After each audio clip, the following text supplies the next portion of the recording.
Hello नमस्कार दोस्तों, आज का हमारा टॉपिक है विंडो 11 कैसे इंस्टॉल करते हैं वो देखेंगे। और प्लीज़ गाइस, यदि आप लोग अभी तक चैनल को सब्सक्राइब नहीं किए तो प्लीज़ चैनल को सब्सक्राइब करना ना भूलें। चलिए शुरू करते हैं। विंडो 11 24 को लॉन्च होने वाला था, लेकिन उससे पहले ही विंडो 11 का आईएसओ फाइल लीक कर दिया गया है। जो आईएसओ फाइल लीक हुआ है वो आईएसओ फाइल मैं यहाँ पे डाउनलोड करके रखा हूँ। इस आईएसओ फाइल को मैं आपको बूटेबल बना के दिखाता हूँ। बूटेबल बनाने के लिए मैं यहाँ पे एक सॉफ्टवेयर यूज कर रहा हूँ, रिफ्यूज। इसी से मैं पेन ड्राइव को बूटेबल बनाऊंगा। मैं क्या किया हूँ, इसके अंदर पेन ड्राइव कनेक्ट कर लिया हूँ। पेन ड्राइव कनेक्ट करने के बाद आपको क्या करना है, यहाँ पे रिफ्यूज ओपन कर लेना है। रिफ्यूज ओपन होने के बाद आपको क्या करना है, यहाँ पे बूट सिलेक्शन में डिस्क आईएसओ इमेज ही रहने देना है। इसके बाद आपको क्या करना है, यहाँ पे सिलेक्ट दिख रहा है, इसके ऊपर आपको क्लिक कर देना है। क्लिक करते हैं इस तरह से विंडो ओपन हो जाएगा। अब आपको क्या करना है, उस आईएसओ फाइल को सिलेक्ट कर लेना है। यहाँ पे मेरे केस में डेस्कटॉप पे आईएसओ फाइल है, इसीलिए मैं यहाँ पे डेस्कटॉप पे आईएसओ फाइल सेलेक्ट कर लिया। इसके बाद आपको क्या करना है, यहाँ पे ओपन कर देना है। ओपन करने के बाद यहाँ पे आईएसओ फाइल ऐड हो जाएगा और बाकी ऑप्शन हाईलाइट हो जाएगा। इसके नीचे देखेंगे, यहाँ पे आपको कोई चेंजेस नहीं करना है। यहाँ पे पार्टिकल सेमी में यहाँ पे आप क्लिक करके यदि आप जीपीटी मोड में करना चाहते हैं तो जीपीटी मोड सेलेक्ट कर सकते हैं। मैं अपने केस में एमबीआर मोड में करूंगा, इसीलिए मैं यहाँ पे एमबीआर सेलेक्ट कर रहा हूँ। यदि आप जीपीटी मोड में करना चाहते हैं तो यहाँ पे आप जीपीटी मोड में सेलेक्ट कर सकते हैं। इसके बाद आपको क्या करना है, यहाँ पे कोई चेंजेस नहीं करना है। इसके बाद यदि आप यहाँ पे रीनेम करना चाहते तो यहाँ पे आप रीनेम कर सकते हैं। यहाँ पे आप अपने हिसाब से नाम डाल दीजिएगा, जो भी आप नाम रखना चाहते हैं। उसके बाद कोई चेंजेस नहीं करना है। आपको क्या करना है, यहाँ पे स्टार्ट पे क्लिक कर देना है। स्टार्ट पे क्लिक करते हैं इस तरह से वार्निंग देगा। वार्निंग ये है कि आपके पेन ड्राइव के अंदर कोई भी इंपॉर्टेंट डाटा होगा उसको आप बैकअप लेके रख लीजिए, क्योंकि जैसे ही यहाँ पे आप ओके करेंगे तो आपके पेन ड्राइव के अंदर जितना भी डाटा होगा सारा फॉर्मेट हो जाएगा। तो इस चीज को आप ध्यान रखिएगा। उसके बाद आपको क्या करना है, यहाँ पे ओके कर देना है। ओके करते हैं यहाँ पे बूटेबल बनना शुरू हो जाएगा। यहाँ पे आपको कुछ सेकंड वेट करना पड़ेगा। चलिए मैं कुछ सेकंड वेट करता हूँ। जब 100% कंप्लीट हो जाएगा उसके बाद आपको आगे का प्रोसेस बताता हूँ।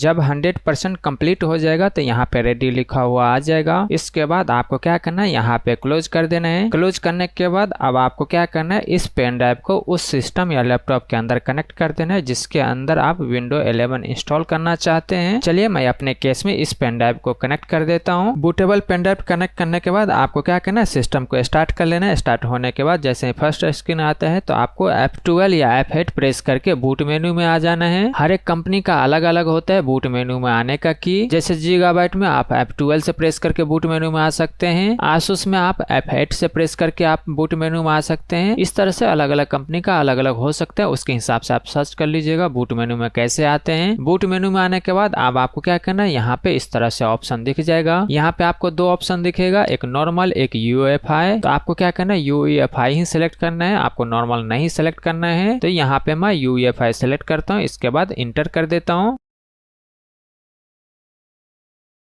इसके बाद ये विंडो ओपन हो जाएगा। अब आप यहाँ पे यहीं रहने दीजिएगा। टाइम एंड करंट फॉर्मेट आप यहाँ से चेंजेस करना चाहते हैं तो यहाँ पे आप अपने हिसाब से सेलेक्ट कर लीजिएगा। मैं यहाँ पे इंडिया से हूँ इसीलिए मैं यहाँ पे इंडिया सेलेक्ट करूंगा। यदि आप किसी और कंट्री से होंगे तो यहाँ पे आप अपने हिसाब से सेलेक्ट कर लीजिएगा। उसके बाद अब आपको क्या करना है, यहाँ पे नेक्स्ट पे क्लिक कर देना है। इसके बाद यहाँ पे आपको इंस्टॉल नाउ पे क्लिक कर देना है। इंस्टॉल नाउ पे क्लिक करते हैं ये विंडो आ जाएगा। तो यहाँ पे अभी आपको कुछ सेकंड वेट करना पड़ेगा। कुछ सेकंड वेट करने के बाद ये विंडो ओपन हो जाएगा। अब यदि आपके पास की है तो यहाँ पे आप की डाल लीजिएगा। यदि की नहीं है तो भी घबराने की जरूरत नहीं है। आपको क्या करना है, आई डोंट हैव प्रोडक्ट की, इसके ऊपर आपको क्लिक कर देना है। क्लिक करते हैं ये विंडो ओपन हो जाएगा। यहाँ पे आपको बहुत सारा ऑप्शन दिख जाएगा। यदि आप होम करना चाहते हैं तो होम सेलेक्ट कर लीजिएगा, प्रो करना है तो प्रो कर सकते हैं, एजुकेशन करना है तो एजुकेशन कर सकते हैं। आप अपने हिसाब से यहाँ पे सेलेक्ट कर सकते हैं, लेकिन सबसे अच्छा होता है विंडो 11 प्रो 64 बिट, ये सबसे बेस्ट है। इसी को आप हमेशा इंस्टॉल कीजिएगा, वो ज्यादा अच्छा रहेगा। बाद में यदि 86 बिट आएगा तो 86 बिट में भी यही सेम प्रोसेस होगा उसको इंस्टॉल करने के लिए। चलिए मैं यहाँ पे विंडो 11 प्रो सेलेक्ट कर लेता हूँ। इसके बाद यहाँ पे आपको नेक्स्ट पे क्लिक कर देना है।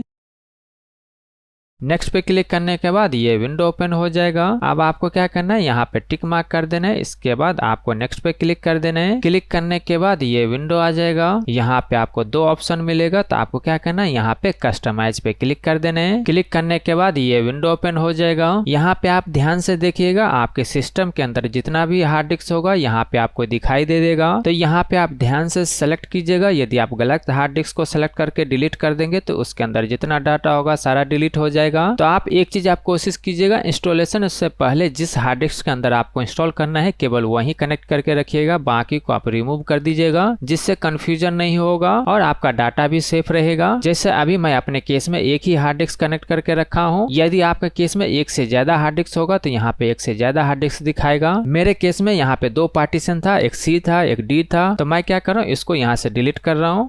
इस तरह से मैं यहाँ से इसको डिलीट कर देता हूँ। इसको भी सेलेक्ट करके आपको क्या करना है, यहाँ पे डिलीट कर देना है, ओके कर देना है, ये भी डिलीट हो जाएगा।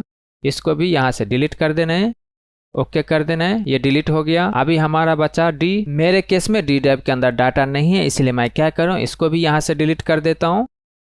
इस तरह से मैं क्या किया, सारा हार्ड डिस्क को डिलीट कर दिया। अब हम क्या कर रहे हैं, यहाँ पे न्यू पे क्लिक कर रहे हैं। न्यू पे क्लिक करने के बाद यहाँ पे आपको ऑप्शन आ जाएगा। अब आप यहाँ पे आप अपने हिसाब से सेलेक्ट कर लीजिएगा, आपको सी ड्राइव कितने जीबी का रखना है। जैसे मेरे केस में यहाँ पे आपको दिख रहा है 2 to 3 जीबी का हार्ड डिस्क है, वैसे 250 जीबी है, लेकिन यहाँ पे आपको 2 to 3 ही दिखेगा। तो इसके हिसाब से मैं यहाँ पे 150 जीबी का सी ड्राइव बना लूंगा। तो यहाँ पे मैं क्या कर रहा हूँ, 150 टाइप कर देता हूँ। इसके बाद यहाँ पे आपको 30 लगा देना है। इसके बाद आपको अप्लाई पे क्लिक कर देना है। इसके बाद ओके कर देना है।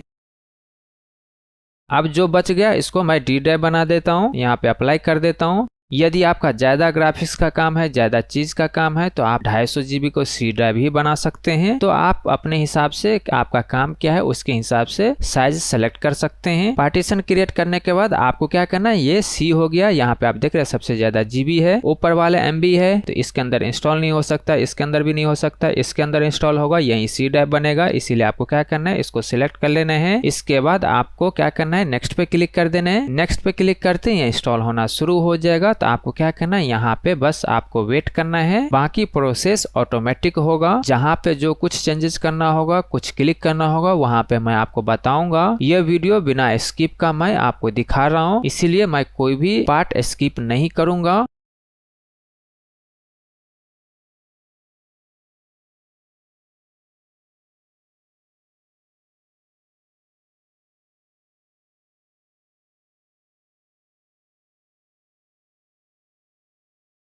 सारा फिनिश होने के बाद इस तरह से रीस्टार्ट के लिए आ जाएगा। यदि आप रीस्टार्ट मैनुअल नहीं करेंगे तो 10 सेकंड के बाद ऑटोमेटिक ये रीस्टार्ट हो जाएगा।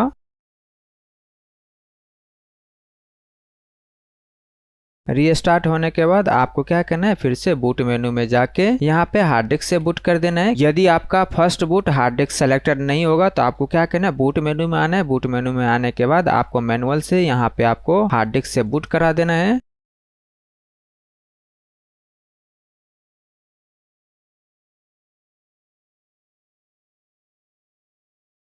इसके बाद फिर से ये रीस्टार्ट होगा। तो आपको क्या करना है, फिर से बूट मेनू में आना है। बूट मेनू में आने के बाद यहाँ पे आपको हार्ड डिस्क से बूट कर देना है। यदि आपके केस में first boot hard disk selected होगा तो ये आपको करने की जरूरत नहीं है, ऑटोमेटिक वो हार्ड डिस्क से बूट हो जाएगा। इसके बाद ये विंडो आ जाएगा। आप देख रहे हैं यहाँ पे जस्ट ए मोमेंट लिखा हुआ आ गया, यानी यहाँ पे आपको कुछ सेकंड वेट करना है। मैं सारा प्रोसेस स्टेप बाय स्टेप बताऊंगा, कोई भी प्रोसेस स्किप नहीं करूंगा। यहाँ पे आप देख रहे हैं यही विंडो 11 का लोगो था, यही एनिमेटेड पार्ट था।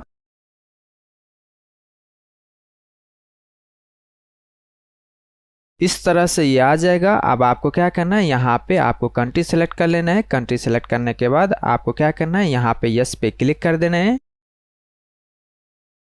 इसके बाद यहाँ पे आपको कीबोर्ड का लेआउट सेलेक्ट कर लीजिएगा। यहाँ पे मैं इंग्लिश इंडिया सेलेक्ट करूंगा। यदि आप कोई और सेलेक्ट करना चाहते हैं तो आप अपने हिसाब से लैंग्वेज सेलेक्ट कर लीजिएगा। उसके बाद आपको क्या करना है, यस पे क्लिक कर देना है। क्लिक करने के बाद अब आपको फिर से इस तरह से विंडो आ जाएगा। दूसरा कीबोर्ड का लेआउट आप सेट करना चाहते हैं तो ऐड लेआउट क्लिक करके सेट कर सकते हैं। यदि आप सेट नहीं करना चाहते तो आपको क्या करना है, स्किप पे क्लिक कर देना है। क्लिक करते हैं इस तरह से विंडो आ जाएगा। तो आपको क्या करना है, यहाँ पे आपको कुछ सेकंड वेट करना है।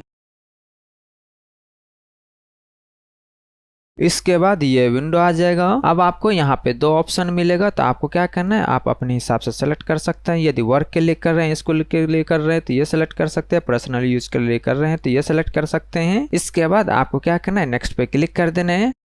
नेक्स्ट पे क्लिक करने के बाद ये विंडो ओपन हो जाएगा। यदि आपका माइक्रोसॉफ्ट पे अकाउंट बना हुआ है, उससे आप लॉगिन करना चाहते हैं तो यहाँ से आप उस अकाउंट का आईडी डाल के यहाँ से नेक्स्ट करके पासवर्ड डाल के आप लॉगिन कर सकते हैं। यदि आपका अकाउंट नहीं बना हुआ है, आप ऑफलाइन में करना चाहते हैं तो आपको क्या करना है, साइन इन ऑप्शन दिख रहा है, इसके ऊपर आपको क्लिक कर देना है। इसके बाद यहाँ पे आपको ये ऑप्शन दिख जाएगा। यहाँ पे आपको क्या करना है, ऑफलाइन अकाउंट दिख रहा है, इसके ऊपर आपको क्लिक कर देना है। क्लिक करते हैं ये विंडो आ जाएगा। अब आपको क्या करना है, यहाँ पे क्लिक कर देना है। क्लिक करते हैं ये विंडो आ जाएगा। अब आप अपने पीसी का जो भी नाम रखना चाहते हैं, आप अपने हिसाब से यहाँ पे वो नाम रख लीजिएगा जो आप रखना चाहते हैं। इसके बाद आपको क्या करना है, यहाँ पे नेक्स्ट पे क्लिक कर देना है। क्लिक करने के बाद ये विंडो आ जाएगा। यदि आप पासवर्ड रखना चाहते हैं तो यहाँ से आप पासवर्ड भी रख सकते हैं। इसके बाद आपको नेक्स्ट पे क्लिक कर देना है। इसके बाद ये विंडो आ जाएगा। यहाँ पे मैं बोलूंगा इसको भी आप ऑफ कर दीजिएगा, इसको भी ऑफ कर दीजिएगा, इसको भी ऑफ कर दीजिएगा, इसको भी ऑफ कर दीजिएगा, इसको भी आप ऑफ कर सकते हैं, इसको भी ऑफ कर सकते हैं। वैसे आप ऑन भी रख सकते हैं, लेकिन यदि आप इसको ऑफ कर देंगे वो ज्यादा अच्छा रहेगा। इसके बाद आपको क्या करना है, एक्सेप्ट पे क्लिक कर देना है।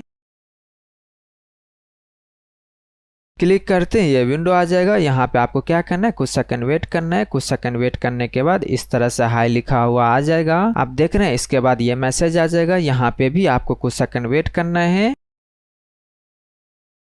कुछ सेकंड वेट करने के बाद इस तरह से आ जाएगा। आप देख रहे हैं ये विंडो 11 का ही है। यहाँ पे बस आपको वेट करना है।